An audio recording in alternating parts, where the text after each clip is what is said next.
Capítulo 9. Filme Demência. Direção Carlos Reichenbach. São Paulo, 1986, 92 minutos. Após assistir impotentemente à falência de sua pequena indústria de cigarros, Fausto mergulha no interior de si mesmo. Rompe com Doris, a esposa infiel, rouba o revólver do zelador do prédio em que mora e sai pela noite de São Paulo em busca de Miraceli, seu paraíso imaginário. Filme Demência, por Fernando Oriente. Carlos Reichenbach sempre fez questão de afirmar que Filme Demência, 1986, é o longa que marca uma virada em sua cinematografia. Não que ele abandone por completo a essência estética, política, formal ou discursiva dos seus trabalhos anteriores, mas o que passa a ser priorizado não é mais apenas o seu trabalho de invenção e reconfiguração de gêneros, sua experimentação agressiva com a linguagem e o formal do material fílmico, tendo a realidade concreta do Brasil como centro de gravitação de seus dramas. O que move o seu cinema a partir de Filme Demência são suas inquietações mais instintivas que ele precisa expurgar, promovê-las em um vir a ser imagem, movimento, texto. Levantar questões muitas vezes incapazes de serem solucionadas. Um filme esfinge, labiríntico, cujas brechas, digressões, interstícios são de onde surgem uma beleza imperfeita, em que os fracassos e os desejos são impossíveis de serem resolvidos. É deste lado torto, visceral, errático, que Reichenbach compõe essa obra-prima. Para tanto, Carlão constrói Filme Demência como um filme em constante movimento, uma jornada do herói decaído que não pode se manter parado, que procura respostas incapazes de serem respondidas ou de impedir seu fim trágico. Fausto, Enio Gonçalves, protagonista do longa, é o alter ego do cineasta, um personagem errático, cínico em suas errâncias, que em meio à falência de todo o seu entorno e de todo o seu ser, em que tudo o que era sólido em sua vida se desmancha no ar, é impelido a uma viagem sem volta, cujo destino final é a condenação, que paradoxalmente significa a sua única forma de libertação. O sentido libertário do cinema de Carlos Reichenbach tem nessa premissa sua exata razão de ser, sua grandeza ímpar. Ao contrário de algum de seus melhores longas realizados anteriormente, Filme Demência é composto de maneira mais concisa, com uma maior contenção na explosão de sentimentos e sensações que marcaram o cinema do diretor até então. É notável como Reichenbach compõe sequências em que o realismo condiciona a encenação e, em meio a essa recriação direta do real, introduz digressões, planos e cenas que quebram o naturalismo diegético e inserem personagens e situações que beiram o fantástico e o simbólico, tipos que surgem em cena para declamar textos e citações que funcionam como diálogos interiores de Fausto, bem como reflexões e comentários do próprio Reichenbach, o que conduzem, o desconcertam e fazem com que uma força maior seja incapaz de impedir sua jornada até o fim, até um idílio melancólico e elegíaco. Emaranhar na mise-en-scène o realismo e o antinaturalismo, diálogos corriqueiros e citações literárias e filosóficas, misturar o fluxo naturalista da evolução da diégese com inserções sempre poderosas de elementos externos que perturbam a ordem estabelecida de uma narrativa clássica, são mais que elementos pós-modernos na construção do filme, pois Reichenbach sempre foi um cineasta que fez uso desses elementos tão banalizados da pós-modernidade, mas dentro de uma concepção metanarrativa. Não se trata de artifícios usados por mero formalismo, mas sim formas de expandir os limites da confecção de totalidade do filme, trabalhar dentro do todo as fissuras, entre real e simbólico, para que o discursivo do filme seja mais do que uma mera história contada por imagens e sons em uma evolução direta. Em Filme Demência, temos um filme total que percorre caminhos erráticos e incertos, em que Carlão lança mão de todos os recursos que possui para trabalhar um discurso em que tempo, espaço e narrativa, mesmo que fragmentados, atinjam uma potência máxima. A queda de Fausto. Podemos considerar filme Demência a partir de uma premissa básica, que vai ser expandida e potencializada pelos caminhos estéticos e discursivos ao longo do filme. O longa é uma releitura do mito de Fausto, do escritor alemão Johann Goethe. Reichenbach faz de seu Fausto um empresário falido, o arquétipo do industrial brasileiro dos anos 1980, em que o processo de desindustrialização do país já caminhava a passos largos. Empresas nacionais que não eram incorporadas por multinacionais ou se associavam com participação minoritária ao capital estrangeiro faliam aos bortotões. Recém-saído de um casamento fracassado, Fausto desmorona e desemboca na precariedade da existência, quando suas impotências de um capitalista sem capital ficam expostas. A falência, ao fato de se sentir o responsável, direto ou indireto, por ter quebrado a fábrica de cigarro que tinha herdado de seu pai, se somam às suas demais cicatrizes existenciais, que vêm à tona todas de uma vez só. Um homem que já era cético e pragmático, ao perder o único apoio que tinha, o dinheiro, vê-se jogado num mundo que não quer saber dele, em que as memórias e as possibilidades do que foi sua vida e daquilo que poderia ter se tornado passam a atormentá-lo e o jogam num caminho sem volta. Fausto passa a viver um dilema: enlouquecer ou seguir adiante rumo a um fim que ele já vislumbra como irremediável.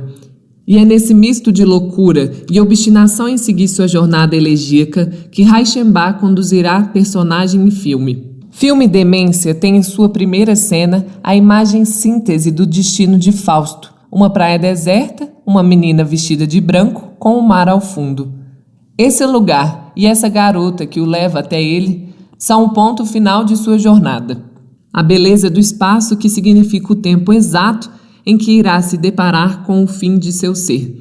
Fausto já está condenado desde o primeiro plano do filme. Esse espaço místico, esse lugar de elegia de sua existência, retornará diversas vezes ao longo do filme, seja em seus pensamentos, seja em pôsteres ou quadros com que irá se deparar em seu caminho. Por mais que diversos personagens tentem conduzi-lo por caminhos diferentes, Fausto sabe e deixa claramente, repetidamente, que não pretende evitar qual é o ponto derradeiro do seu destino. O filme entra então em movimento com o protagonista deixando seu apartamento e a mulher que não será mais sua esposa, e mergulhando só na noite paulistana.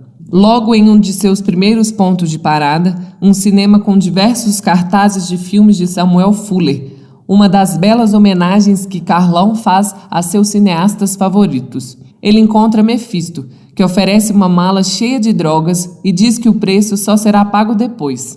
Mesmo com a recusa das drogas, tanto Fausto quanto Mefisto sabem que não estão no começo de seu pacto, como no texto de Goethe, mas já rumam para o desfecho. Mefistófeles não aparece para oferecer nada e sim para deixar claro que está lá para cobrar seu preço, ter a alma de Fausto após sua morte. E essa morte nada mais é do que onde a jornada do protagonista o conduzirá, para aquele espaço-tempo da primeira imagem do filme, a praia deserta.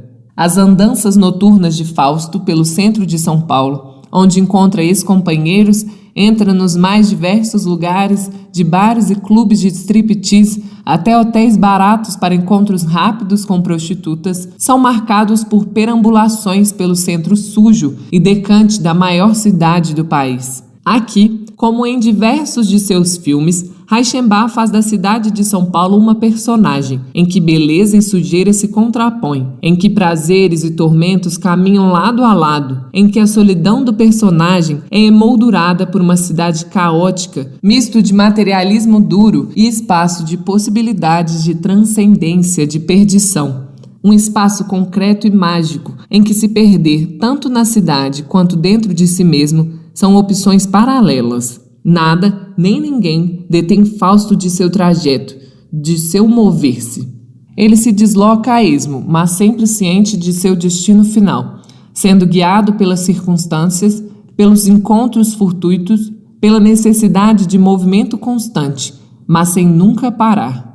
Ele precisa continuar a se mover, esperar o dia nascer, encontrar meios de seguir sua jornada da qual não pode, nem quer, escapar. Ao amanhecer, Fausto segue seu caminho, mas faz questão de, entre encontros fortuitos com antigos conhecidos e conhecidas, acertar contas com alguns daqueles que o prejudicaram, ao mesmo tempo em que busca amigos do passado que possam ajudá-lo em sua jornada. Vai do centro à periferia de São Paulo, passando pela Avenida Paulista e a Marginal Tietê. Carlão não se detém no centro da cidade. Faz questão de explorar e expandir os mais diversos espaços dessa megalópole disforme e incontornável, e insere seu protagonista em cada um desses espaços, sempre de passagem, constantemente, como alguém minúsculo em meio à grandiosidade da metrópole que segue indiferente à sua existência. Indo de um lugar a outro, sabendo que não cabe e não pertence mais na cidade onde viveu, é que esse não será o locus em que terá o seu desfecho. Os tipos que ele encontra, esses fantasmas do passado de uma alma já perdida, agem sobre ele de diferentes maneiras, sem nunca o comover, sem nunca o fazer parar e desistir de seu movimento contínuo. Ele vivencia e desdenha a ternura com que é tratado por uma antiga amante que era funcionária da fábrica, a agressividade com que se choca com o cunhado e o amante da esposa, passando pela ajuda que recebe de um colega de faculdade, até chegar ao encontro do intelectual marginal Honduras, vivido pelo poeta Orlando Parolini, presença constante como ator em alguns dos principais filmes do diretor.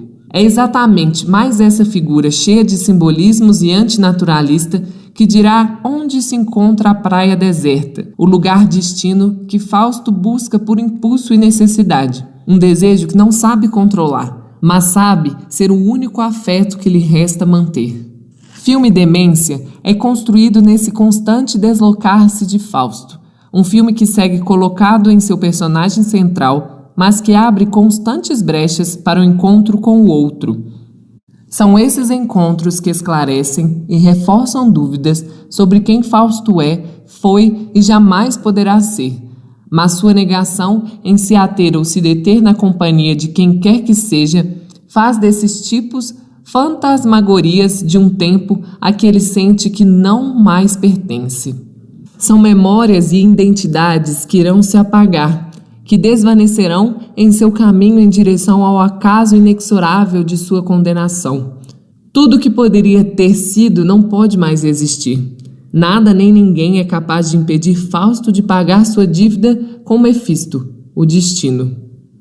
Em meio à sua jornada por um tecido urbano decadente e fascinante, Fausto encontra e reencontra esse mesmo Mefisto, que vem confirmar, das mais diferentes formas e nas mais diferentes nuances, o inevitável fato de sua queda e da impossibilidade de redenção.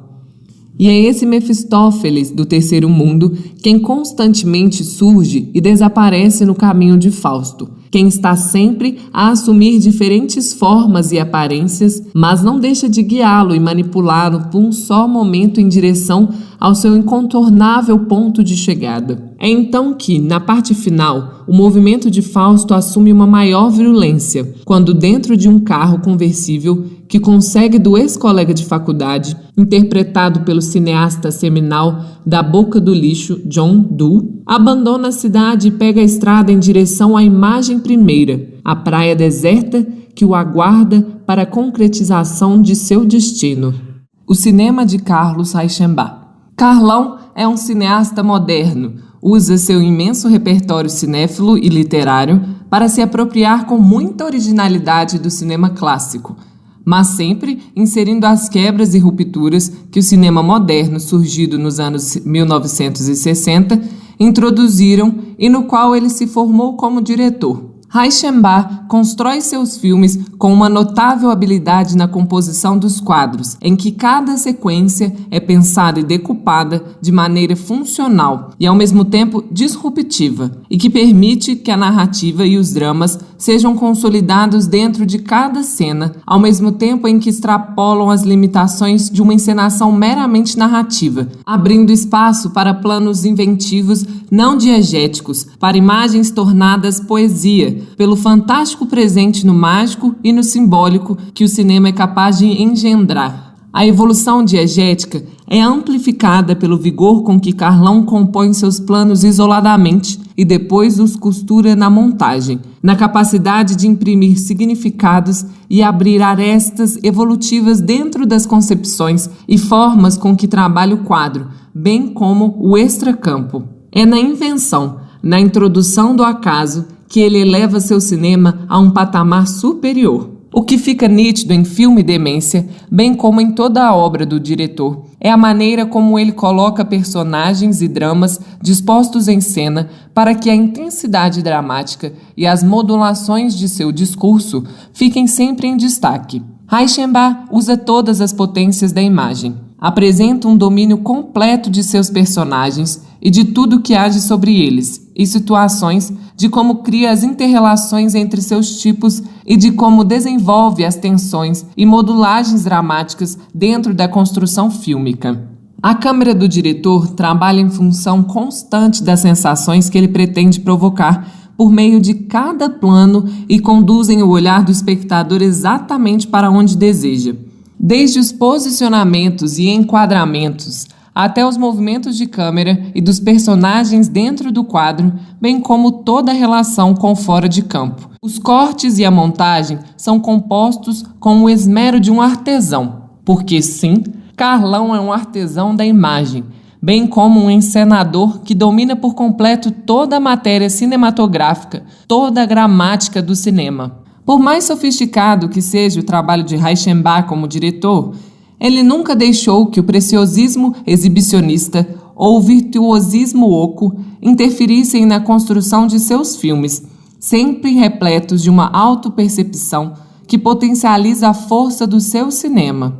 Seus longas dialogam diretamente com o público. Todo e qualquer recurso que usa é para ampliar o poder dos dramas, das imagens, do texto e dos discursos que compõem por meio das múltiplas camadas presente em cada uma de suas obras. O cinema de Reichenbach é composto por uma relação passional com seus personagens.